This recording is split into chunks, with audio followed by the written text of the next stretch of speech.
Y'all come on over, even if it's 20 people. My mom has been slaving over the stove all day. It's not like she has anything better to do." My daughter's voice rang out loud to her guests over the phone. Her husband, my son-in-law, chuckled in agreement. "That's right, she needs to earn her keep." I silently took off my apron, turned off the gas, and walked out the back door.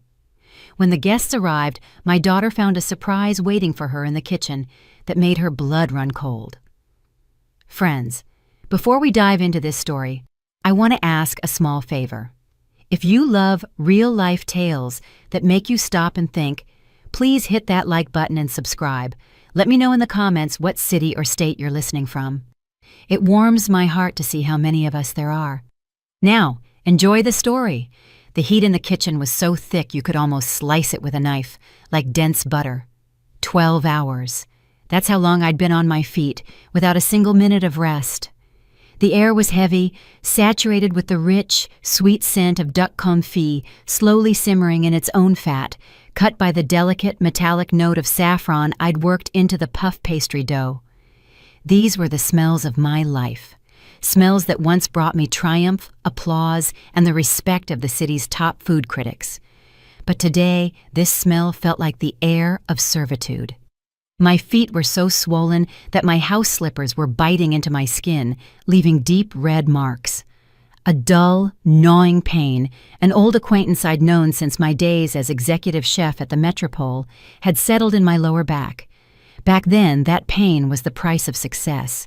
Now it was the price of silence in a house that was rightfully mine, yet where I felt like an unwanted visitor. Beyond the wall, in the spacious living room, I heard the delicate chime of glasses. The crystal sang a high, expensive tune. It was the special vintage wine, a case of which I'd paid for last week with my Social Security check, because Bryce, my son-in-law, had forgotten to wire the money for groceries. I could hear the loud, rolling laughter of my daughter, Destiny, and Bryce's self-satisfied mumble. They were celebrating early, celebrating the success of a dinner that hadn't yet begun, and a promotion he hadn't yet received. Tonight was critical for them. Mr. Mason Cole, Bryce's boss, a traditional man with incredibly demanding tastes, was due to decide the fate of their family, or more accurately, the fate of Bryce's debts, which he thought I knew nothing about. I carefully pulled open the oven door. The blast of hot air hit my face. The duck was perfect. The skin was just starting to turn that antique gold color that had once earned me the nickname, the Sorceress. All that was left was to glaze it with honey and orange zest. The kitchen door burst open, letting in a draft and the aroma of expensive perfume. Destiny. She was wearing a new ivory silk dress that clung to her figure. She looked stunning if you didn't look her in the eyes. In them, there was only anxious calculation. She glanced over the kitchen island, which was laden with platters of appetizers, fig and goat cheese canapes, rabbit terrine, and miniature tartlets. "Mama," her voice was sharp with irritation, "why are the canapes arranged in a circle? I asked for a checkerboard pattern. This looks ancient. Mr. Cole likes modern presentation." I took a slow, deep breath, trying to keep my voice even. "A circular arrangement allows guests to pick up appetizers without knocking over the neighboring one, Destiny. That's etiquette, not a fashion trend." She rolled her eyes, nervously adjusting her hair. "Ugh, don't start with your 90s lecture. Just redo it. And hurry up, they'll be here in 40 minutes. She pulled a folded stack of cloth from the bag she was holding and tossed it onto the chair next to me. "Put this on. Your old apron is covered in grease spots. We can't have you coming out to the guests looking like that." I unfolded the cloth. It wasn't the chef's coat I'd worn with pride for half my life. It was a black and white maid's uniform with a lace apron. Something in my chest clenched, cold and painful. "Destiny," I said quietly, "I won't wear a servant's uniform. I've cooked this dinner for 3 days. I'm a professional, not a housekeeper." "You're a grandmother who is helping her family," she snapped, a cold steel ringing in her voice. "Mr. Cole shouldn't know my mother cooked. Bryce told him he hired a private chef catering service. If he sees you in that old thing, the whole story falls apart. Put the uniform on. And please, when you serve the main course, just be quiet. Don't talk to him. You'll start rambling about your old diner days, and we'll be embarrassed." She turned on her heel and swept out, leaving me alone with the humming of the exhaust fan and the maid's uniform lying on the chair like a verdict. I stood motionless. My wrists ached from hours of chopping, but now I felt not physical exhaustion, but a strange emptiness. I looked at the duck, at the sauces I'd reduced for hours to achieve the perfect consistency. I did this for her, for Destiny, so her husband could get this damn promotion and they would stop fighting about money. I gave them everything: my retirement savings, my strength, my house. The landline phone in the hallway, a traditional touch I'd kept, rang. The kitchen door was slightly ajar, and the voices carried clearly, as if they were speaking right into my ear. "Yes, Lizzie, of course, come over." Destiny's voice was falsely effusive. "Oh, no trouble at all." Pause. I picked up a knife to chop herbs, but froze. "Come, all of you, even if it's 20 people." Destiny laughed into the receiver. "We have tons of food. My mom has been over the stove all day. It's not like she has anything better to do. She'll be happy to help. At least she's useful for something while she sits around the house." Bryce's laugh boomed next, bassy and well-fed. "Exactly. Let her earn her keep. She lives here for free, after all. Burning up the electricity, running the water. Let her work." Those words fell into the quiet of my mind like heavy stones into a deep well. Anything better to do. Earn her keep, lives here for free, in the house I bought. In the house I restored from ruins with the royalties from my cookbooks. In the house where I paid every bill while Bryce bought himself new watches. Suddenly, the kitchen heat vanished. I felt cold, but not the shivering kind. It was the cold of absolute clarity. The same cold that used to settle over me when a dish was returned to the restaurant kitchen during the rush, or when a supplier tried to sneak in spoiled fish. Emotions shut off. Only function remained. I looked at the perfectly diced shallots, the marinated duck, the dough rising under the towel. I didn't cry. I had no tears.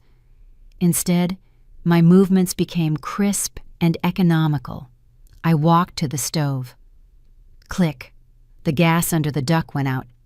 Click. The sauce stopped simmering. I turned off the oven where the gratin was finishing. I took the baking sheet of raw fish, just prepared for roasting, and silently placed it in the fridge. I put it down carelessly, right on top of the fresh salad. I took off my working apron, the stained one that had witnessed hundreds of my culinary victories. I folded it neatly and placed it on the windowsill. I didn't change clothes. I was wearing simple black slacks and a white blouse. It was enough. I went to the bread bin. Inside lay a loaf of cheap supermarket bread, the kind Bryce bought specifically for me, believing I didn't deserve the artisanal baguettes from the bakery. It was stale, hard as a brick. I put that loaf in the very center of the luxurious kitchen island where the main course should have stood.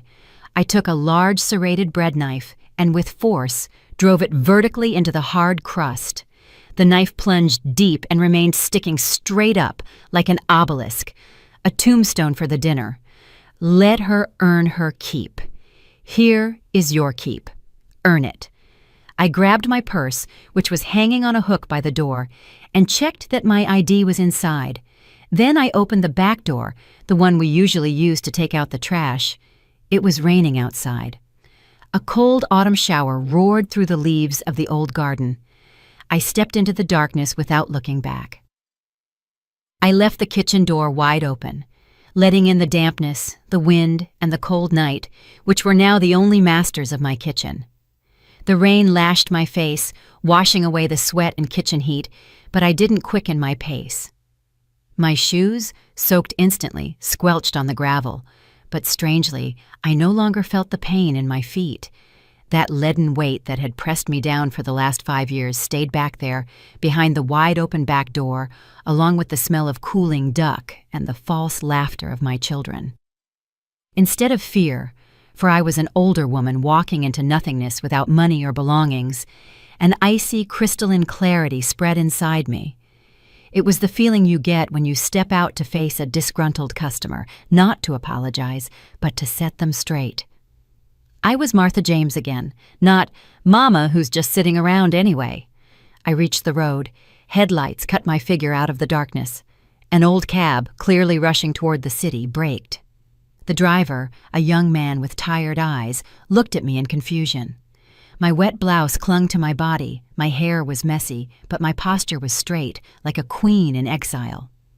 "Take me to Pine Grove Manor," I said, getting into the back seat. My voice didn't waver. "Lorraine Dubois, my old rival, my only friend. In the 90s, we fought for every client, poached each other's truffle suppliers, and wrote nasty reviews about each other in the papers. She was the shark, I was the lioness. Now we were just two lonely women who knew the price of good cognac and bad relatives." She opened the door herself. In her house, unlike mine, the staff knew their place and their time off. Lorraine, in a deep burgundy velvet robe, stood frozen with a cigarette in a holder, staring at the puddle forming on her pristine hardwood floor from my slacks. "James," she raised an eyebrow, and the ash dropped to the floor.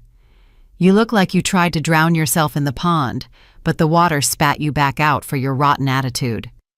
"Pour me a drink, Lorraine," was all I said, walking into the living room. 10 minutes later, I was sitting by the fireplace, wrapped in a dry wool throw, with a snifter of Armagnac in my hands. I told her everything, not complaining, but dryly, the way you'd read off a list of ingredients, about earning my keep, about the maid's uniform, about the knife in the stale loaf. Lorraine didn't gasp or wail. She listened, her eyes narrowed, like a general hearing an intelligence report. "You're a fool, Martha," she said finally, exhaling a stream of smoke. "A brilliant cook, but a complete fool. You think Bryce keeps you under his thumb because he despises you? No. He keeps you there because without you, he's a zero, a nobody. He's selling your genius and passing it off as his own. He's not just a parasite. He's a thief who convinced the victim that he was robbing her out of mercy." She leaned toward me, and her eyes held the predatory fire I remembered from our youth. "You didn't just leave. You took their reputation with you. Do you have a plan?" "I have something better," I replied, looking into the fire. "I have timing." I looked at the antique clock on the mantelpiece. 7:08. I knew the schedule for that evening down to the second. Right now, at the house I'd abandoned, the first act of the tragedy was beginning. I closed my eyes and pictured it so vividly it was as if I were directing the scene myself. My absence wouldn't be noticed immediately. Destiny was probably preening in front of the mirror, fixing her makeup, confident that the help was silently performing her duty in the kitchen. Bryce must have already poured the aperitif, boasting to Mr. Cole about his signature menu items. Mr. Cole arrived exactly at 7:30. I knew his punctuality. He was a gourmet, a man for whom waiting for food was part of the ritual. He surely walked into the dining room, rubbing his hands together, his eyes sparkling in anticipation of the duck Bryce had been raving about. "Well, now," his voice must have boomed. "Amaze me, Mr. Hawthorne. I haven't eaten since lunch. I saved room for your masterpiece." Destiny, beaming with the smile of a society hostess, would have glided toward the kitchen. "Just a moment, Mr. Cole. The appetizers are coming. My mother, our private chef, has prepared an exquisite terrine." She'd nudged the kitchen door open with her hip, expecting to be greeted by steam, the sound of work, and me, obediently arranging canapes on a platter. But she would be met with silence, a dead, cold silence. The vent wouldn't be humming, the pans wouldn't be sizzling. Destiny would freeze in the doorway.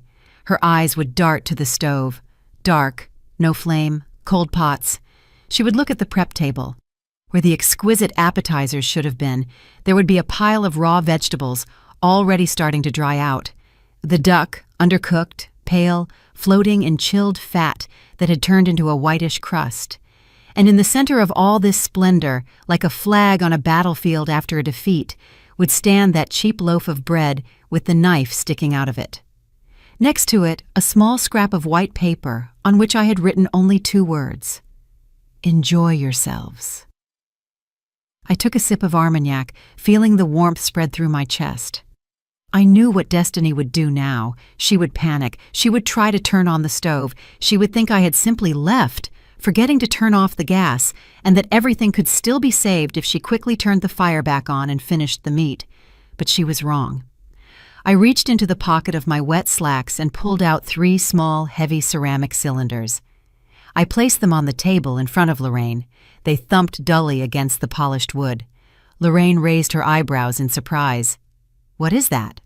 "Those are the main fuses for the professional oven and the gas igniter," I answered calmly.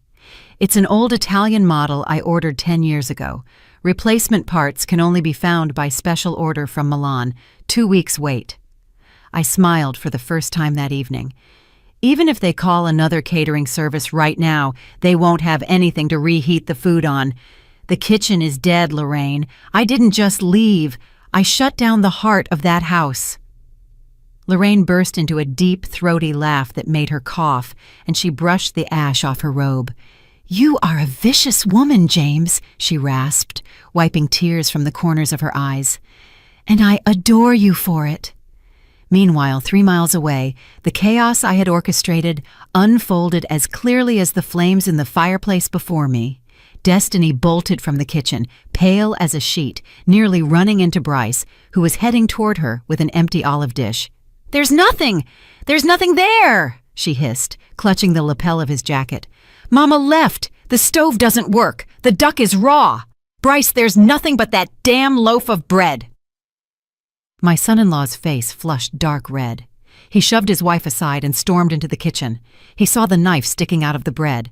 He saw the cold stove. He spun the burner knobs once, twice, 3 times. The clicks of the igniter were silent. Darkness. He ripped open the oven door. Darkness. "That old witch!" he yelled, kicking the leg of the table so hard the dishes jumped. "She decided to throw a fit at the most crucial moment. Where is she? In her room?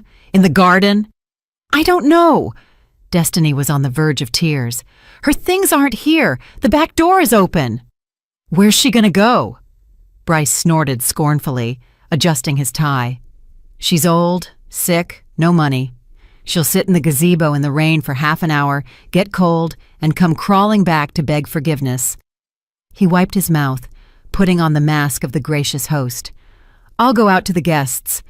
I'll say we have a slight technical delay, that it's part of the show, slow simmering for a special flavor.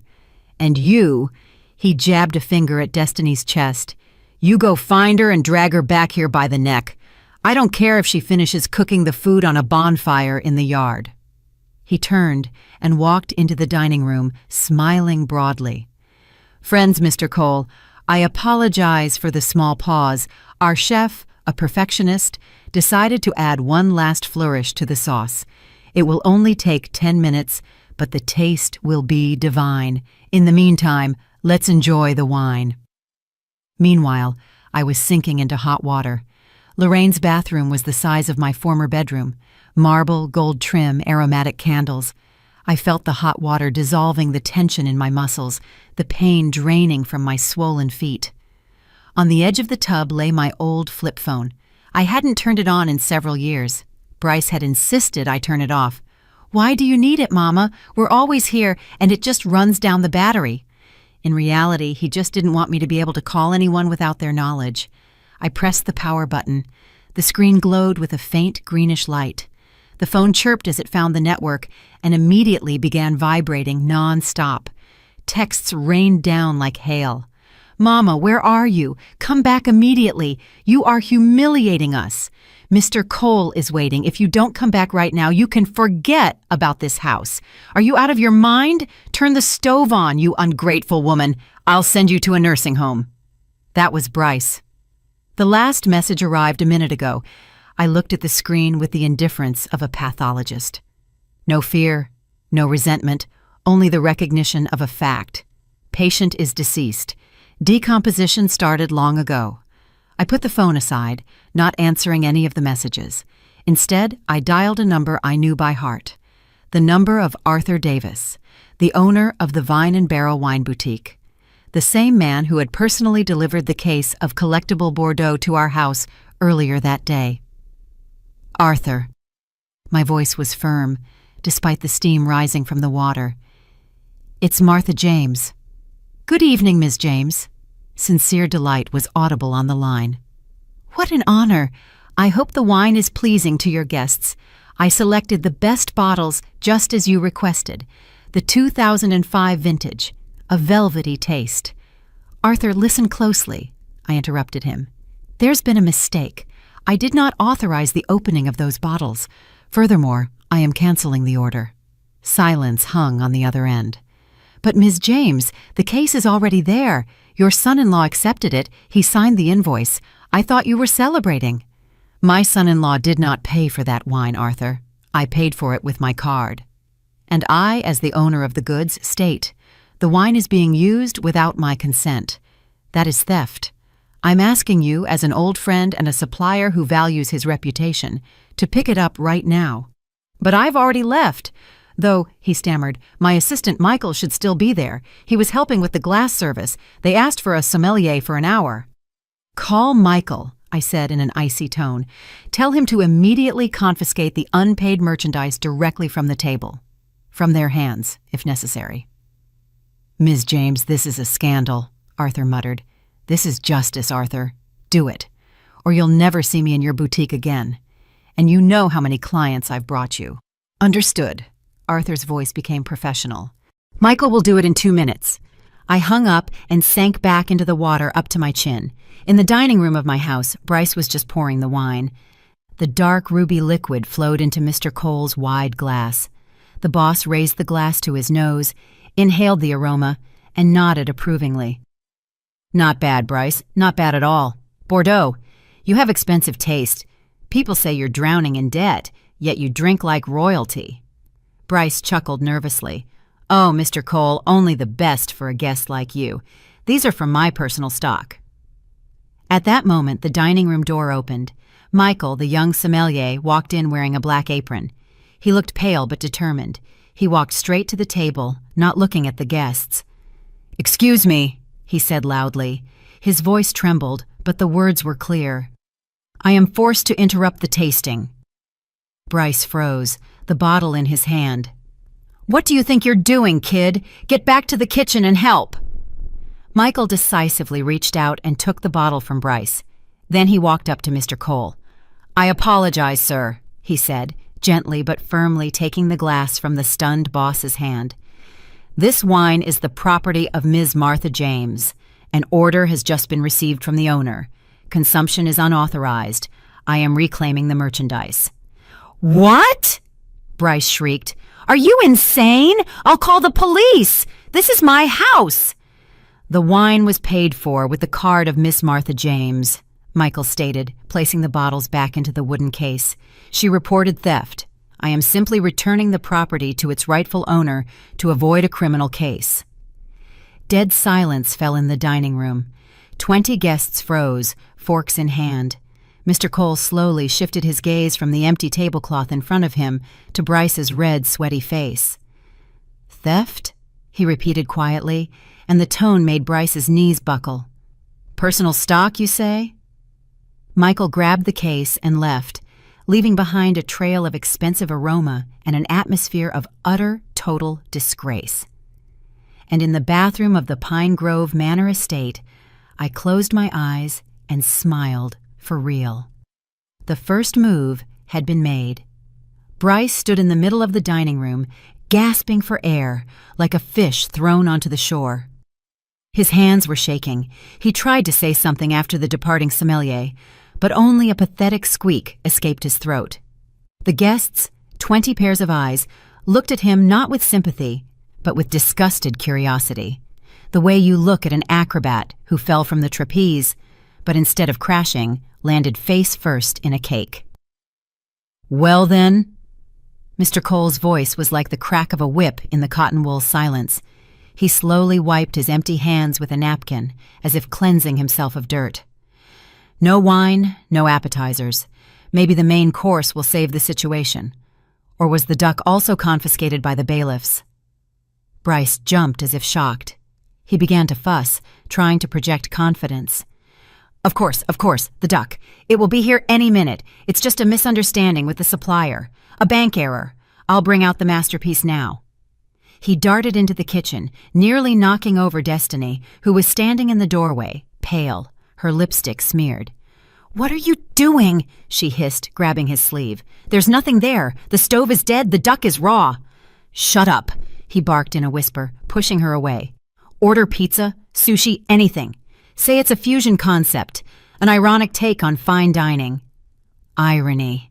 Destiny stared at him in horror. "Mr. Cole doesn't eat irony, you idiot. He eats foie gras." A heavy silence fell in the dining room again. Mr. Cole, not waiting for an answer, stood up from the table. He was a portly man, but he moved with alarming lightness. He walked past the frozen Destiny and straight into the kitchen. "Allow me to take a look," he said, entering the inner sanctum. The scene that greeted him was more eloquent than any words. The cold stove, the raw duck in congealed fat, and that loaf of bread with the knife, which no one had dared to remove, as if it were a cursed totem. Mr. Cole walked up to the table. He didn't yell. He simply bent over the duck, touched the bird's cold skin with his finger, and carefully inspected the marinade. "Honey, orange zest, star anise." He sniffed. "Cardamom. Interesting choice. Mr. Hawthorne, tell me, at what point do you add the cardamom? At the beginning of the marinating or before roasting?" Bryce, who had rushed in after him, froze. Sweat beaded on his temples. In the middle," he stammered, guessing wildly. To let the flavor bloom." Mr. Cole slowly straightened up and looked at him with icy contempt. "Cardamom is added at the very end to the glaze. Otherwise it burns and turns bitter. Anyone who has stood by a stove with a bird like this knows that. You didn't cook this dish, Bryce. You don't even know how to cook it." Bryce opened his mouth to lie again, but Mr. Cole raised his hand, stopping him. "Enough. I don't like being taken for an idiot. You can eat the pizza yourselves." He turned and left. A minute later, the sound of a car driving away could be heard. The other guests followed, muttering vague apologies. The party of the year ended before it even began. Meanwhile, I was sitting in Lorraine's kitchen, wrapped in a warm robe, drinking thyme tea. Lorraine sat opposite me, sorting through papers I had placed on the table. "So, it's even worse than I thought," she said, removing her glasses. "This isn't just domestic rudeness, it's a scam." I nodded. Yes, and I would have kept silent if I hadn't found this. I pushed a thin folder toward her, the only thing I had taken with me, besides my passport, when I left the house. Lorraine opened the folder.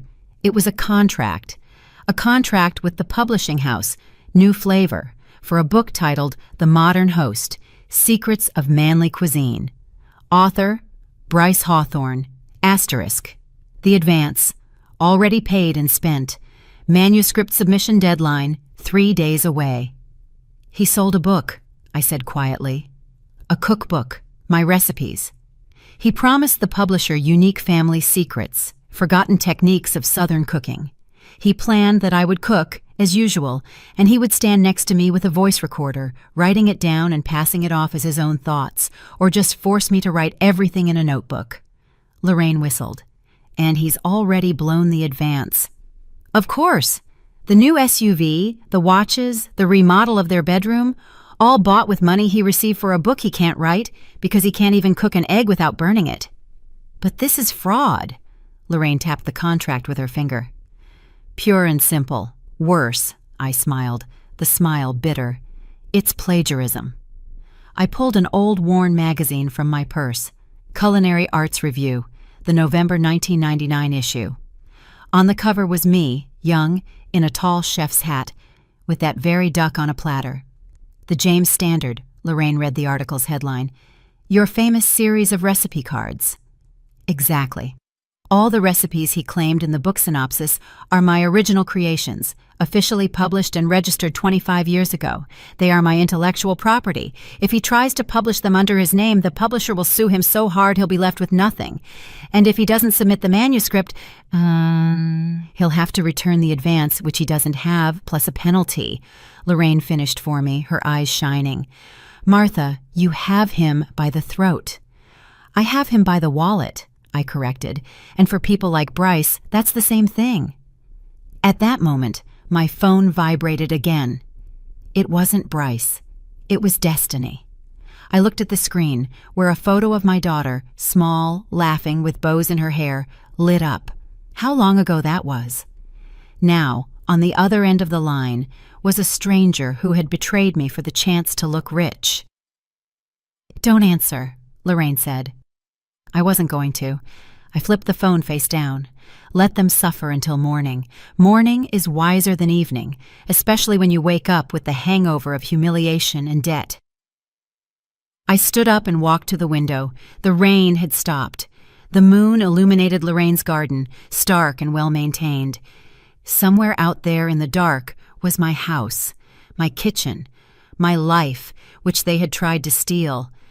They would come tomorrow. I knew it. They had no choice. They would come not to apologize. They would come to demand, to beg, to manipulate. They would pressure me with guilt, family, and the grandchildren they didn't have yet, but were already speculating with. But they didn't know one thing. The Martha who stood meekly by the stove was gone. She had walked out the back door and dissolved into the rain. Tomorrow they would meet a different woman, a woman who held not a ladle, but facts, and those facts cut deeper than any knife. The morning arrived, gray and unforgiving, like a bad hangover, which is exactly what it was for Destiny and Bryce. I knew what was happening at my house, silence, broken only by the ringing phone that they were afraid to answer. At 8 o'clock, an email arrived in Bryce's inbox from Mr. Cole. A copy was sent to HR. "In light of recent discoveries regarding your professional integrity, the matter of your promotion is frozen pending the conclusion of an internal investigation." It was polite corporate language that meant, "You're a liar, and we know it." At 9 o'clock, the publishing house called. The editor, a woman with a voice that tolerated no argument, reminded him that the manuscript deadline was Friday. "We hope the files are ready to send, Mr. Hawthorne. We're laying out the pages on Monday." Any delay would result in penalties, according to Clause 4.2 of the contract. Bryce was probably sitting in the kitchen, staring at the cold pizza, realizing he was trapped. He couldn't write that book. He didn't even remember the names of the spices I used. Without me, he was a naked king. And not just naked, but a naked king with a huge debt. The advance was spent to the last dime. If he didn't submit the manuscript, he would have to return the money he didn't have. They found me by noon. It wasn't hard. The cab dispatcher, a good soul, remembered, for a small tip, where she had dropped off the distinguished lady in the rain. I stood at the window in Lorraine's living room and watched their car, splattered with mud, pull up to the wrought iron gates. They got out. Destiny in dark sunglasses, hiding swollen eyes. Bryce hunched over, in a wrinkled shirt, stripped of his usual polish. They looked pathetic, but I knew pity was a luxury I could no longer afford. I walked out to the gate. I was wearing an elegant sand-colored cashmere suit that Lorraine had loaned me. I was well rested. I felt powerful. They saw me through the bars of the gate and froze. For a second, a flicker of relief crossed Destiny's eyes. Mama is found. Mama is alive. But it was immediately replaced by the familiar look of spoiled demand. "Mama," she yelled, grabbing the bars. "Thank God! Do you realize what you've done? We were worried sick. My blood pressure is up. Bryce is having heart palpitations. Open up right now. Let's go home." Bryce walked up behind her, trying to put on an expression of injured virtue. "Ms. Martha James," he began, his voice trembling with suppressed anger. "Your stunt crossed every line. You made us look like complete idiots in front of Mr. Cole. But we are willing to forgive you. We are family. Let's go. We need to talk seriously about the book, about my project. You have to help me finish the manuscript. It's a matter of life and death." Help me finish. How charming. Not write it for me, but help me finish. Even now, standing on the edge of a precipice, he continued to lie to himself. I didn't open the gate. I stood on the other side, on my territory, and looked at them like strangers. "I am not going anywhere," I said calmly. "What do you mean you're not going?" Destiny shrieked. "Mama, enough with the dramatics. Bryce's deadlines are burning. If he doesn't submit the book by Friday, we'll be sued. You have to dictate the recipes to him. You're obligated. We feed you. We take care of you." "You feed me?" I repeated softly. "With the bread I have to earn?" Bryce winced, as if with tooth pain. "I just said that in the heat of the moment, so what? Old people always get offended by trivial things. Ms. James, let's be adults. I admit I was harsh, but now is not the time for grudges. My career, our financial stability, is at stake. You don't want your daughter to end up on the street." "No, I don't," I agreed. "That's why I made sure the situation was perfectly clear." I took a folded sheet of paper from the folder I was holding and slid it through the bars of the gate. "What is this?" Bryce took the paper suspiciously. "Read it." He unfolded the paper. His eyes raced across the lines. First he frowned, then his face began to drain of color until it was as gray as the asphalt beneath his feet. This is a joke," he whispered.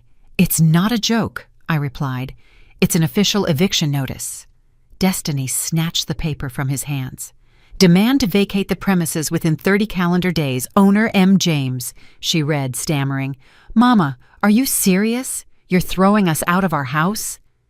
"Out of my house, Destiny," I corrected her.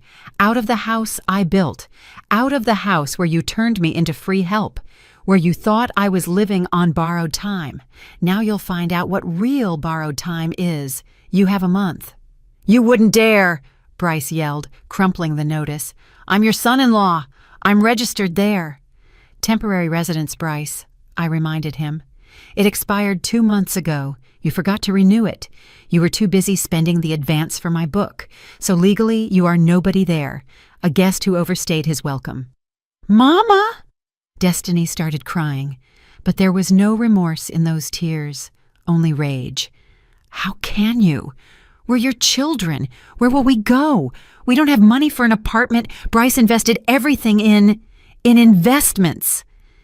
"In investments in himself," I clarified. "In watches, in suits, in an SUV. Let him sell the SUV. Let him sell the watches. I don't care." Bryce lunged at the gate, gripping the bars with white knuckles. His face was contorted in a mask of hatred. "You old hag," he hissed, spitting. "You think you won? I'll declare you mentally incompetent. I'll say you have dementia, that you're a danger to society. I'll have you locked up in an asylum, and I'll take the house under guardianship. You will sign this book, or I will destroy you." I looked at him and didn't recognize the man I had given my daughter to 10 years ago. Where was that charming young man, or had he never existed? There was only this predator, who now cornered, snarled, and roared. "Try it," I said quietly. "But before you start a war, remember, I know about the publishing contract. I know you sold my recipes, and if you make one move against me, I will call the publisher myself. And then you'll lose not only your house and your job. You will go to jail for fraud." Bryce recoiled as if slapped. He understood. I knew everything. His main secret, his vulnerability, was in my hands. "Let's go," he snapped at Destiny, turning sharply toward the car. "It's useless talking to this crazy woman."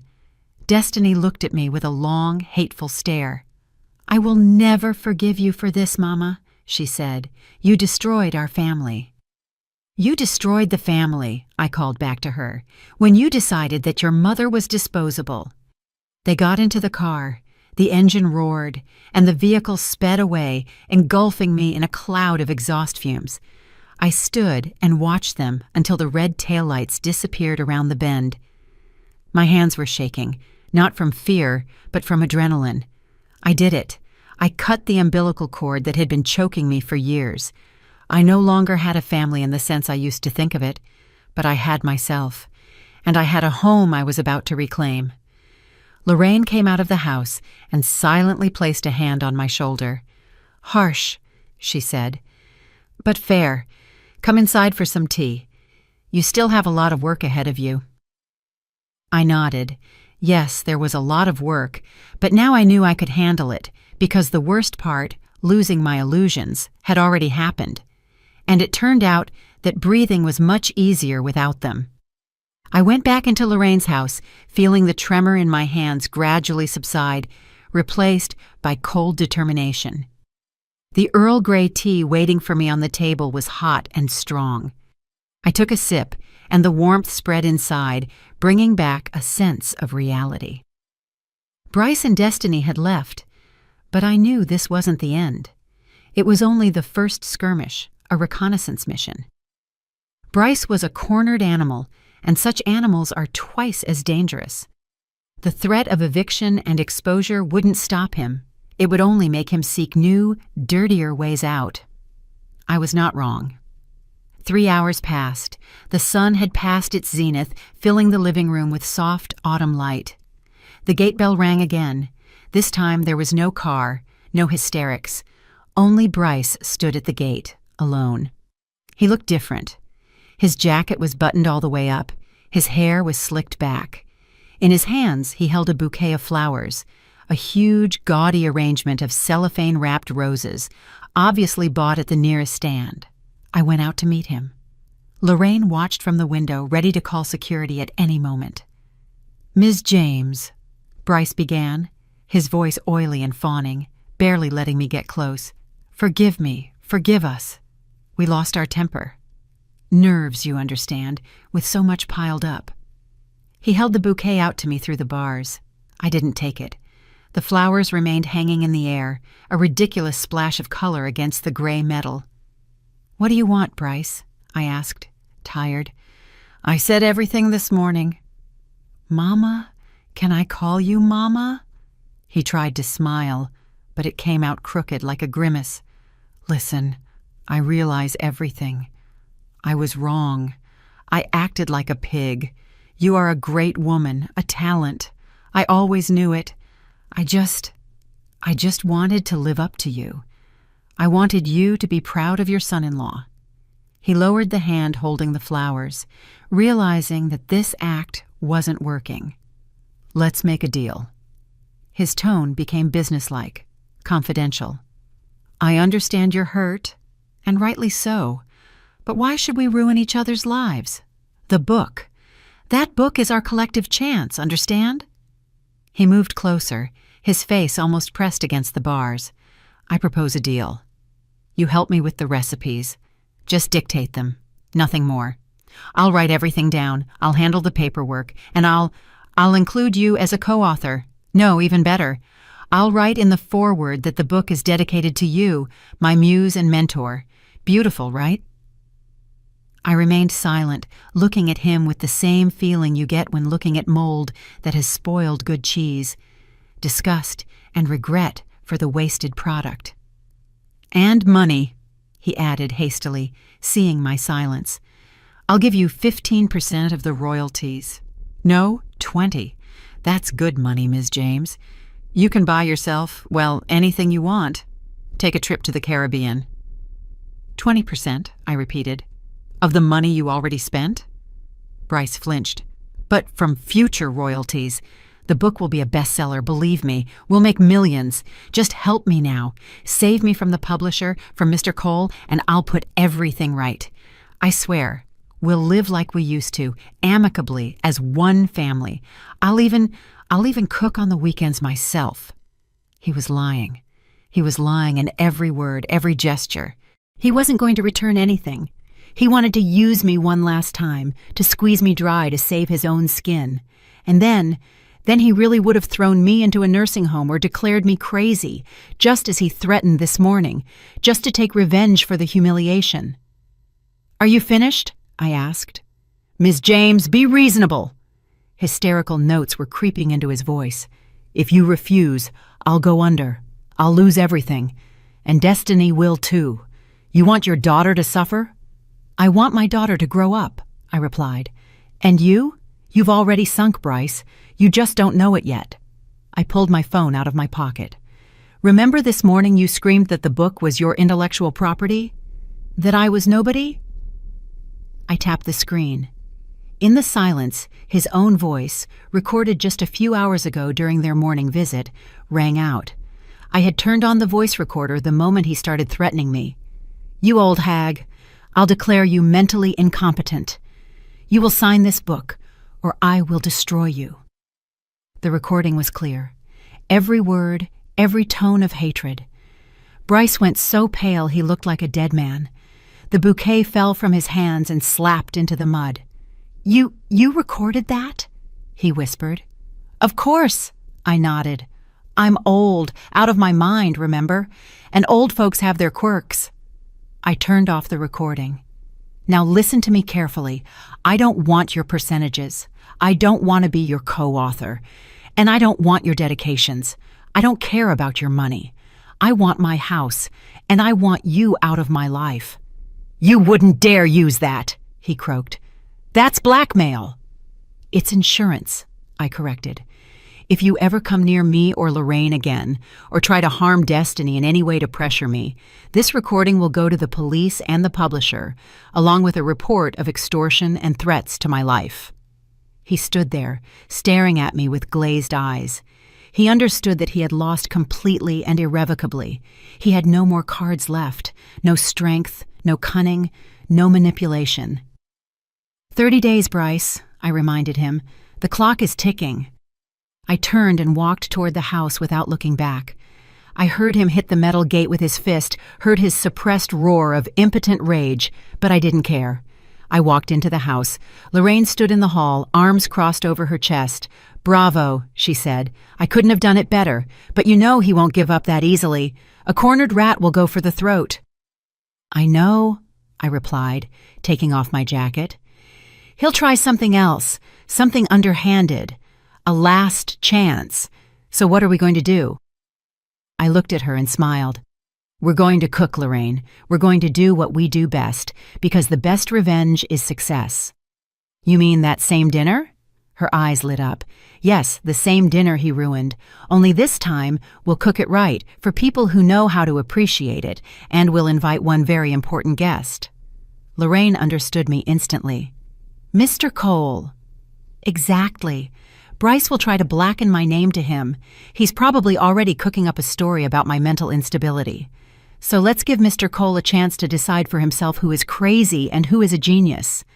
We walked into Lorraine's kitchen, spacious, bright, and equipped with the latest technology. I ran my hand over the cold steel countertop. This was my battlefield, and I was ready for the final fight. "Get the duck, Lorraine," I said, tying on an apron. "We have a lot of work to do." Lorraine laid the chilled duck carcass on the table, and that sound, the dull, heavy slap of flesh on metal, became the signal for the start of a new battle. I knew Bryce wouldn't surrender. He was a man for whom admitting defeat meant dying, and he made his last desperate move. The next day, around lunchtime, he called Mr. Cole. I didn't hear the conversation, but I knew its content as if I had been standing right there. Bryce, choking with feigned grief, told his boss the terrible truth that his poor mother-in-law, Martha James, was suffering from progressive dementia. That her stunt with the raw duck and the knife in the bread was not a protest, but an episode of madness. That she was aggressive, didn't recognize her relatives, and had run away from home in a fit of paranoia. He begged for a meeting, a confidential lunch, to explain the situation and perhaps ask for financial help for his beloved mama's treatment. He even found a doctor, an old gambling buddy, who, in exchange for a favor, agreed to play along and confirm the diagnosis just by looking at the patient from afar. Mr. Cole, a cautious man, but not without compassion, agreed. He set the meeting for a new trendy spot that had opened just a couple of days ago in a country mansion. A private club for connoisseurs, as his acquaintances had recommended. Bryce had no idea it was a trap he had set for himself. Exactly at 2 o'clock, Mr. Cole's black sedan and Bryce's taxi pulled up to the gate of Pine Grove Manor. Bryce got out of the car, nervously adjusting his tie. With him was the doctor, a stooped man with shifty eyes. They were met by the maitre d' and led into the small hall, a cozy room with a fireplace, where a table was set for 3. Bryce poured out his tale of woe, vividly describing my episodes. "You can't imagine, Mr. Cole, how terrifying it is," he said, shaking his head mournfully. "She confuses sugar with salt, forgets to turn off the gas. And yesterday she was shouting that she was the executive chef of the Metropole. Can you imagine? A woman who spent her whole life cooking stews in a home kitchen. Mr. Cole listened silently, tapping his fingers on the table. "And you say she's here now?" he finally asked. Yes, Bryce nodded. "I found out she's hiding with her friend, the owner of this establishment. I hope we can see her. Dr. Evans will just take a look at her, assess her condition." At that moment, the doors swung open. Waiters entered with trays. The aroma that rushed into the room with them made Mr. Cole freeze. It was the smell of duck. That same duck, with notes of orange, star anise, and correctly added cardamom. A waiter placed the dish in front of Mr. Cole. Golden skin, perfect glaze, a side of caramelized apples. Mr. Cole picked up his fork and knife. He cut a piece, put it in his mouth, and closed his eyes. An expression of bliss came over his face, which then gave way to deep contemplation. "Mr. Hawthorne," he said quietly, without opening his eyes, "you claimed your mother-in-law was a crazy housewife?" "Well, yes." Bryce began to get nervous. "I mean, she cooked at home, but now, the illness—" "This taste," Mr. Cole interrupted him. "I remember it. I ate this dish 25 years ago at the restaurant where the executive chef was the legendary Martha James, the Southern confit duck." He opened his eyes and looked at Bryce with a heavy gaze. "I want to see the chef. Now." Bryce went pale. "Mr. Cole, there must be a mistake. A local cook, maybe." "The chef!" Mr. Cole snapped, so loudly the silverware rattled. The kitchen doors opened, and I walked out. I was not in a house robe, nor in the maid's uniform Destiny had tried to force on me. I was wearing a pristine white chef's coat with my name embroidered in gold on the chest. My hair was tucked under a tall toque. I held my posture like a general on parade. Bryce shrank into his chair. His doctor tried to become invisible. I walked up to the table. "Good afternoon, gentlemen." My voice was calm and commanding. "I hope the duck is to your taste. The cardamom was added to the glaze 5 minutes before completion, as it should be." Mr. Cole slowly rose. In his eyes was respect and recognition. "Ms. James?" he asked. "The one and only Martha James?" "The one and only," I nodded, "whom my son-in-law seems to have just buried alive in his tales." Mr. Cole turned his gaze to Bryce.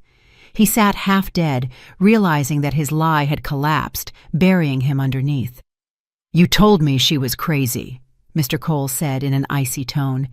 "You said she made home stews, but standing before me is one of the finest chefs of the Southern Culinary School, whose recipes were published in magazines when you were still playing with building blocks." He pulled the same Culinary Arts Review magazine from the briefcase by his feet. Apparently, he had done his research after our failed dinner. He opened it to the page with my photo and placed it in front of Bryce. "Copyrights, you say? Family secrets?" Mr. Cole sneered. "You're not just a liar, Bryce. You're a thief. You tried to sell someone else's talent. And when that failed, you decided to destroy the person who possessed it." Bryce tried to stammer something. "Mr. Cole, it's a misunderstanding. I meant, well, the book, the advance." "You're fired," Mr. Cole cut him off.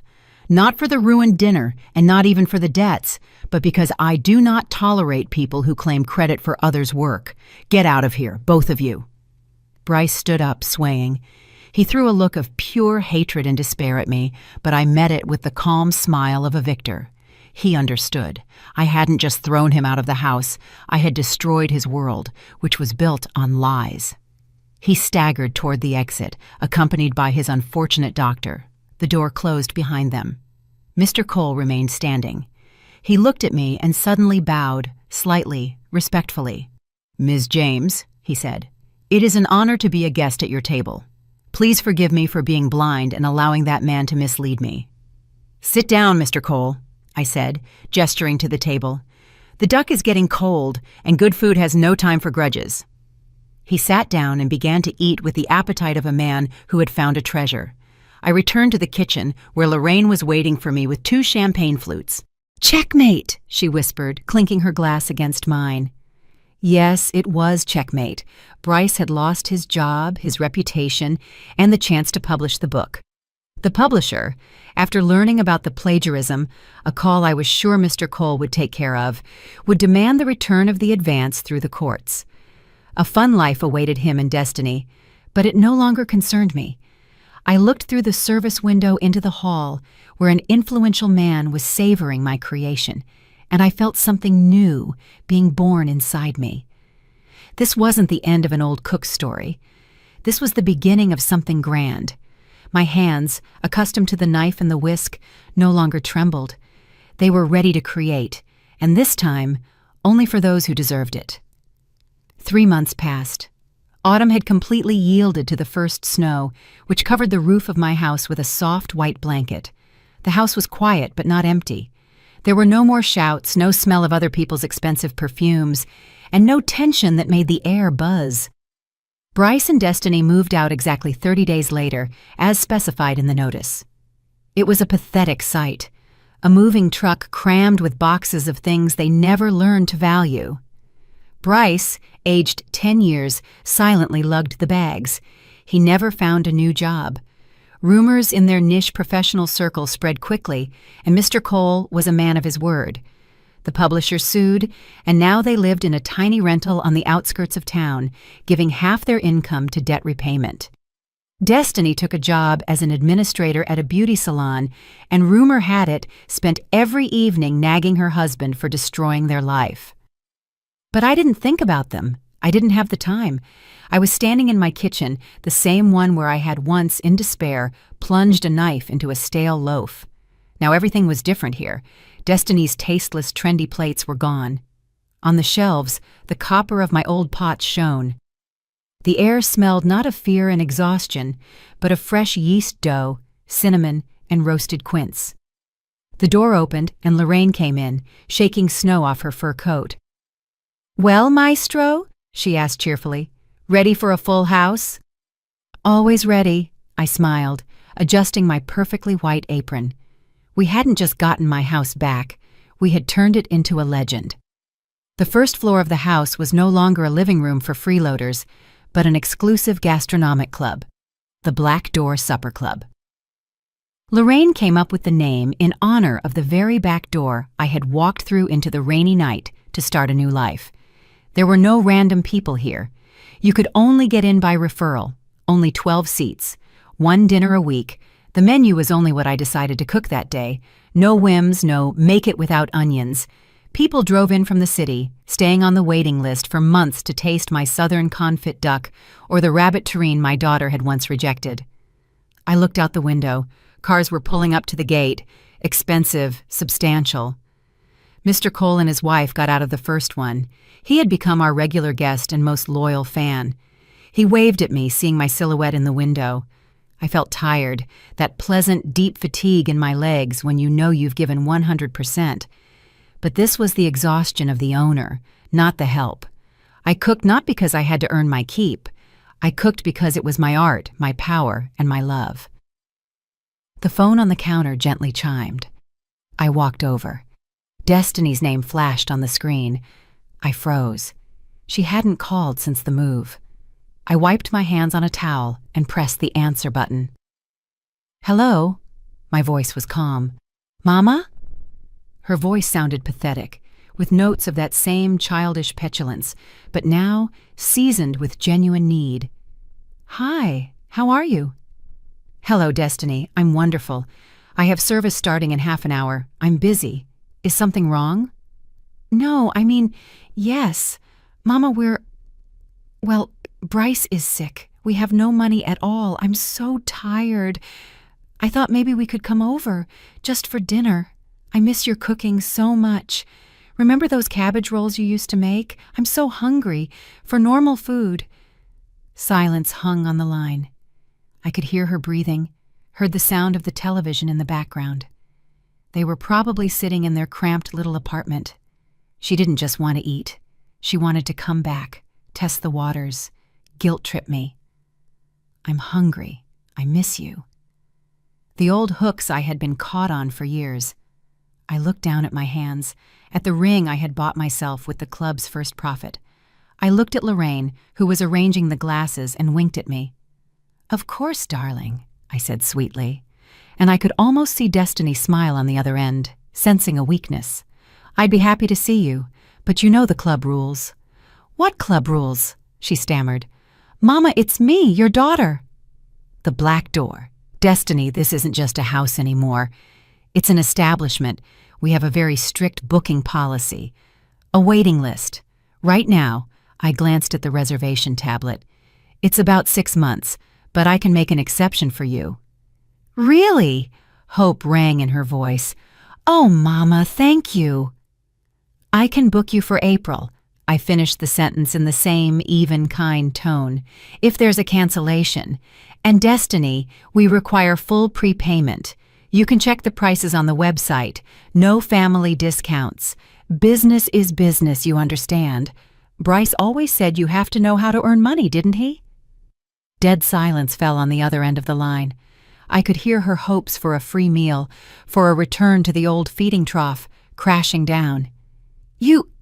You're joking?" she whispered. "Mama, I'm your daughter. I'm hungry." "And I, Destiny, want respect," I replied, "and I got it. Have a pleasant evening." I hung up, put the phone on the table, and felt the last burden of the past fall from my shoulders. Lorraine walked up to me and handed me a glass of sparkling water. "April," she chuckled. "Cruel, but fair. They have time to save up," I smiled, "and to learn to cook for themselves. After all, they can find the recipes in my old cookbook. If Bryce hasn't sold it to a second-hand dealer, that is." The doorbell rang. The guests had arrived. I straightened my toque, took a deep breath, and swung open the kitchen doors. "Welcome to the Black Door," I said, walking out to the people who looked at me with admiration. "Tonight on the menu, we have freedom, with a light flavor of duck and victory." Friends, that concludes the story of Martha James.